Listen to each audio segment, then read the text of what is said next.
Hello, welcome again, and thank you for watching. We will now continue looking at this life from a more spiritual point of view by considering a few guideposts to help you along the way. Have our institutions and belief systems done their job? I believe that they've made a significant positive difference in some instances and have hindered us in other instances. Nevertheless, in many ways we've made a great deal of progress over the millennia. But any thinking person would have to agree that tremendous changes for the better are still needed if we're ever to begin to realize the full potential. And I'm speaking now about the spiritual potential, for the most part, that is within humankind.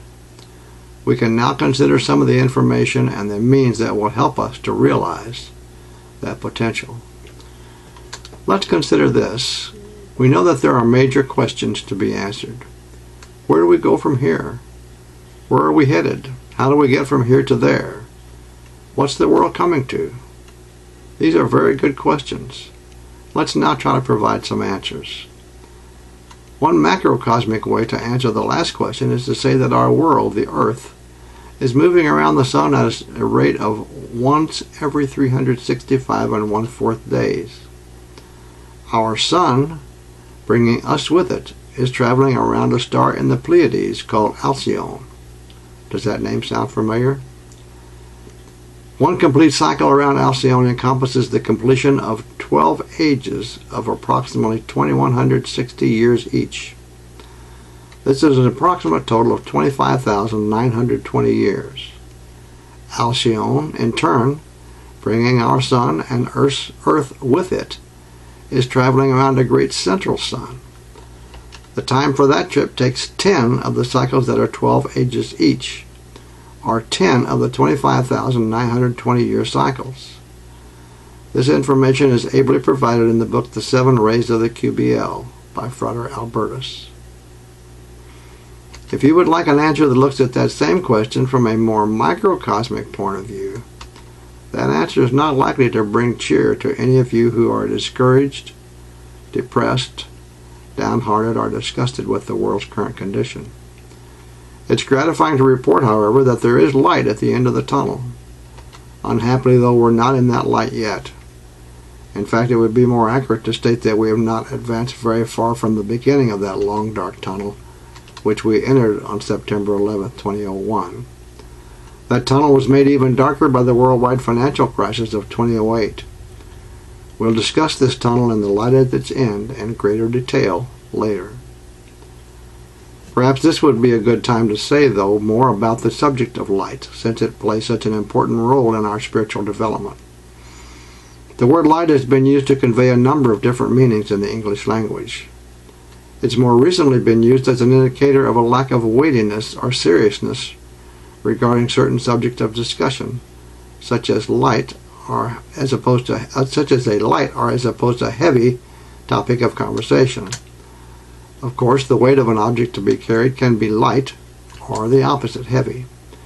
In addition, the word can be used to indicate a condition of visibility, meaning if there is sufficient light to enable one to see, or a lack of visibility if there is not sufficient light to enable one to see. Related to this latter, more common usage, light is now considered as a form of radiant energy that travels at a speed of 186,000 miles per second and illuminates darkness. Along that line of thought, this same word, but now beginning with a capital L, can be a means of expressing spiritual light, spiritual insight, or even spiritual understanding, as in the statement, I see the light, or I seek to serve the greater light. Use of the word in this manner specifically implies illumination by spiritual light and indicates a connection with the divine. God's spiritual light illuminates the darkness of the unknown, especially spiritual darkness, as we travel the long and sometimes difficult road on our journey through this life. If you have ever wondered which is more powerful, light or darkness, be aware that negative forces have been given some latitude here on this physical plane, in this material world, as is attested to by the current conditions on our planet. These forces can at times be allowed by positive forces to be quite powerful. Even here, though, on the physical plane, if you've ever wondered which is the more powerful, there's a simple test that you can perform which will tell you all you need to know regarding which is the source of real power. The test has two parts. Part 1 will certainly seem silly to you, but when taken with Part 2, together they make the point. First, walk into a well-lighted room with a container of any size made in such a way that light cannot penetrate, so you know that inside the container it is dark. Open the container and release the darkness and notice if the room becomes any darker. Obviously and naturally it does not, because darkness will not overpower light. Next, for Part 2 of the test, darken the room completely. Light a candle of any size and take it into the dark room. Does the room become less dark? Of course it does. If light with a lowercase l has this much power over darkness with a lowercase d, think how much more so spiritual light with a capital L does over spiritual darkness with a capital D. There are other examples of the power of light over darkness. One that comes to mind is in the beginning of the book of Job in the Old Testament portion of the Judeo-Christian Bible. Satan can only approach Job with God's permission, and even then only within the restrictions outlined by God. This example is not there by accident, and neither is the one that follows here. In Milton's inspired works Paradise Lost and Paradise Regained, where in one instance you see Satan once again needing God's permission before being allowed to do certain things. Now you should not, however, allow these examples to mislead you into believing that no harm can ever come to you from negative forces. If your current life or a previous incarnation has been one that includes negative or harmful acts toward others, lack of caring or compassion for others, or any such indication that your understanding of these matters is less than complete, then you may have negative forces being allowed to test or tempt you or to administer some of the karmic lessons that you have need to learn. This is done, of course, so that you can have the opportunity to learn the needed lessons, so that you can make wiser choices in the future. Can you begin to see that there are very good reasons for living by the Golden Rule? This is not intended to mean that the one who has the gold makes the rules. The pendulum has already swung much too far in that direction. We must return to the way of life that subscribes to the idea of treating others the way that we would want to be treated. Too many people today tend to believe that such thinking is outdated, and that we should instead do unto others before they do unto us.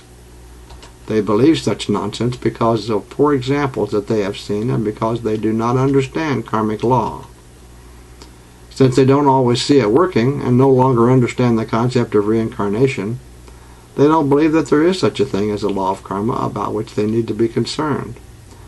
It's for this reason, among others, that too many of the world's population continue to lie, cheat, steal, assault, or kill, or perhaps worse, a combination of these things, without any thought of the fact that they're bringing these same terrible acts inevitably back upon themselves. Those who understand cosmic law and who see such things happening every day cannot help but be deeply concerned at what they know will be the result. Remember, again, that as we sow, so shall we reap. I have no doubt that this planet and those of us who make it our home would benefit greatly if we would all seek to serve the greater light. If that idea sounds good to you also, there might be no time like the present to get started. There's enough information within these videos and within the pages of the book titles recommended and the 2 book lists that are included in one of these videos to help you make a respectable start. Just remember, however, that cosmic law tells us, knock and it shall be opened unto you. Ask and it shall be given to you. So be very careful what you ask. And seek and you shall find. Let me assure you that these concepts should not be taken lightly. There are some I know who doubt that the law just stated actually works work as described here. Some of you have told me that you have asked, sought, and knocked, but nothing happened and you want to know why. I've generally responded by telling you that one of the first things for you to examine is this. What kinds of things have you been asking and seeking, and what has been your motivation for doing so? Are you seeking to improve your fortune or increase your ownership of material things? If that's the case, then that's probably not the highest path for you or for any true seeker to take. Is there any possibility that ego or anything self-serving or anything that could harm or take advantage of another might be involved in any way? I don't intend any offense by suggesting these are areas to consider. My intent is only to help you to be certain that you're asking and knocking for and seeking the right things for the right reasons. If so, then there are other things that you can consider. You may not be ready for that which you have asked to receive. If that is so, then it is a blessing to you that it is not received. Later in this life, some of the things may yet come if you have originally asked for the right things in the right way and for the right reasons. There's also the possibility that the thing for which you have asked may seem very appealing at the time, but your higher self or other higher positive forces may know that at a later date you will realize that having it is not in your best interest, and they bless you by keeping it away. If so, that is truly a blessing, because some of us get that for which we ask, and at times later find that we made a very unwise decision by asking injudiciously. It may also be that you've expected that the response would come in a certain form or from a certain source or at a certain time, when in fact it could have come and gone, being missed without your realizing it, because you were focused on one way of thinking regarding how the response would come, and it came by another. If you're seeking first to experience a spiritual growth or to have greater understanding of spiritual things, and such things are your primary motivation to help you serve more perfectly, then they will come when your unseen spiritual guide knows that the time is right, or if there is need. This may all seem very complex, but the point that I want to make is that if you seek, ask, or knock in a way that is less and less for self, and more for the sake of serving higher positive forces, and do not place limits on where or when or how your responses should come, and then you're willing to let their will be done. Are you getting the idea? If you're already doing these things in this way, and please examine it carefully so you don't answer "I am" too quickly, then there may be one other method that could help. Ask that you be guided to recognize the response or answer that is given to you, or that you be guided to recognize the right path to take in any particular situation, and that these things be done in such a way that you cannot possibly misunderstand what to do. Then be watchful from all sources. Keep your eyes and ears open. I will caution you, however, that if you take this latter course, the results sometimes may be rather dramatic.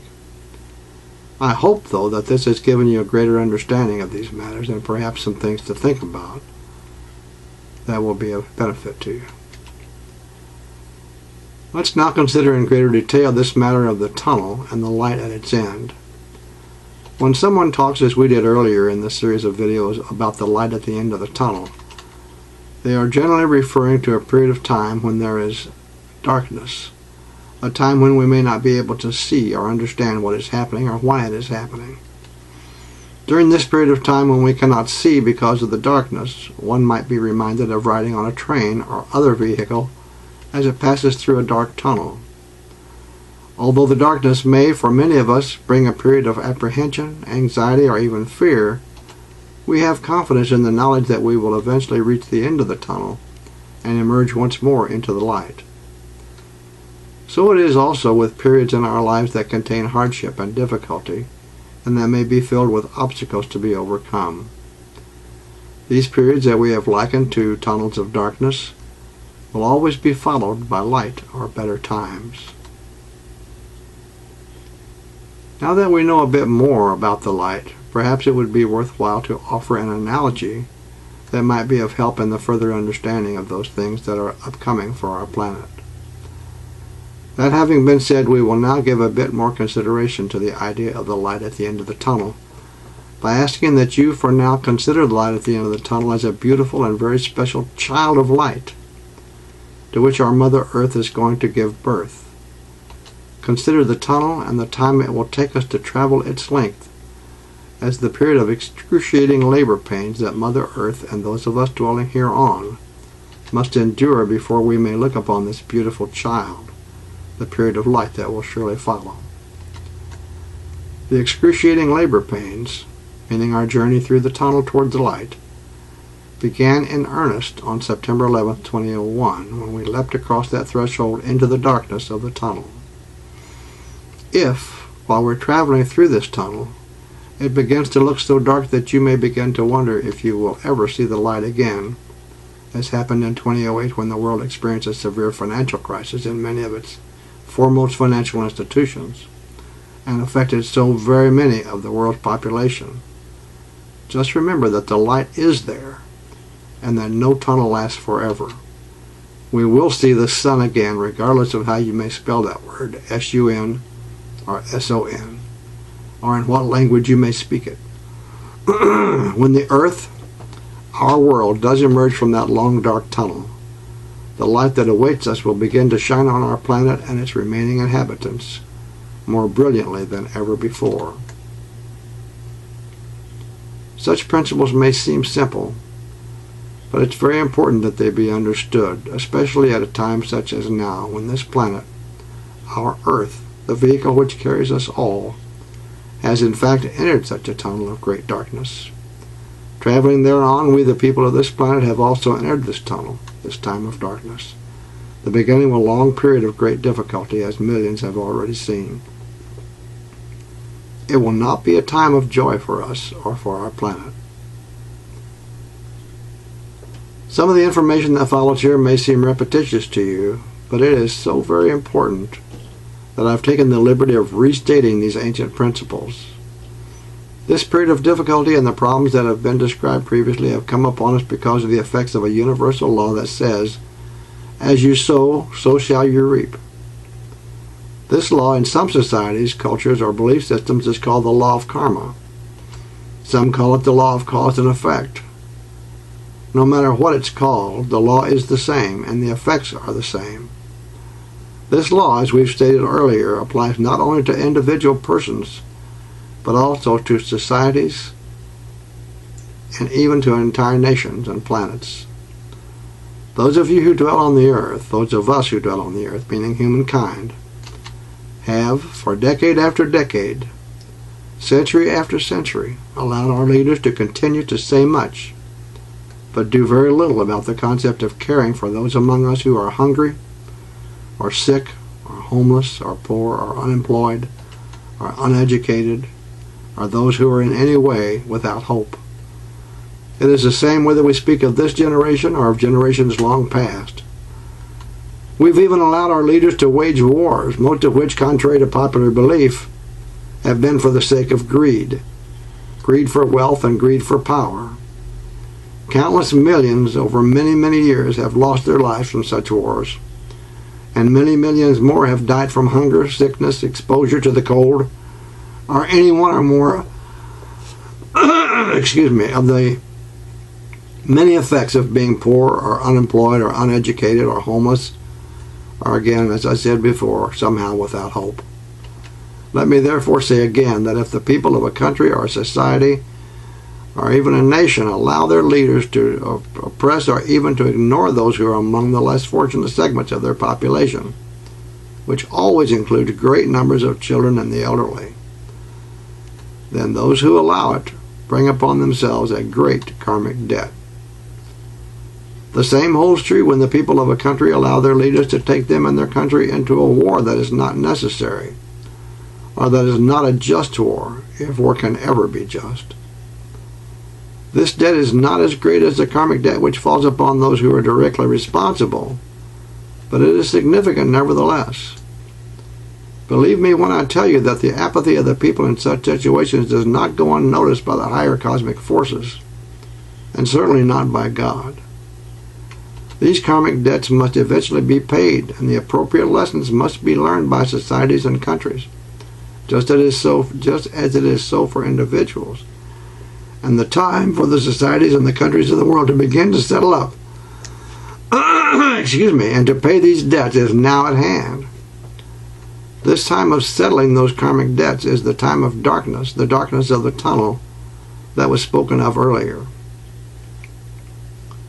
This time of which we speak is a time of significant destruction on the planet, a time when negative forces have already been allowed to begin to do their work, that of tearing down the old order. It is the time of going through that long dark tunnel mentioned previously. It is that tunnel which we have now entered. We did so on September 11th, 2001, racing into the darkness at breakneck speed. Our time in the tunnel will not be brief, and the longer that we're in the tunnel, the greater the darkness will become, as we all learned during the worldwide financial crisis of 2008. These events are still not the end of that period of darkness. After a long period of great darkness, it may seem at times that we are about to burst into the sunlight. There will be other times when some will be certain that the darkness of the tunnel is behind us, but it will not yet be so. It is gratifying to state to you once again, however, that there is light at the end of this tunnel, and there are those who are destined to see that glorious light which will shine upon them when the tunnel finally ends. Unhappily, though, that time will not come in a few months or even in a year or two. Remember that the tunnel is not a short one. We have a long, dark journey ahead of us, but those who have prepared themselves by seeking spiritual growth and by trying to live a life that seeks less and less for self and more to serving God and humankind are going to be far more likely to endure that difficult journey. This series of videos has been created to assist you should you choose to make those efforts that will be needed to walk that higher path. That has been one of the deeper reasons why these videos have been made. It has been mentioned that there is and will continue for a time to be a tearing down of the old order. This process of tearing down the old must take place to make room for the new. It will be that new society which in time to come will be built upon and rise from the ashes of the old society, just as it was with the legendary Phoenix.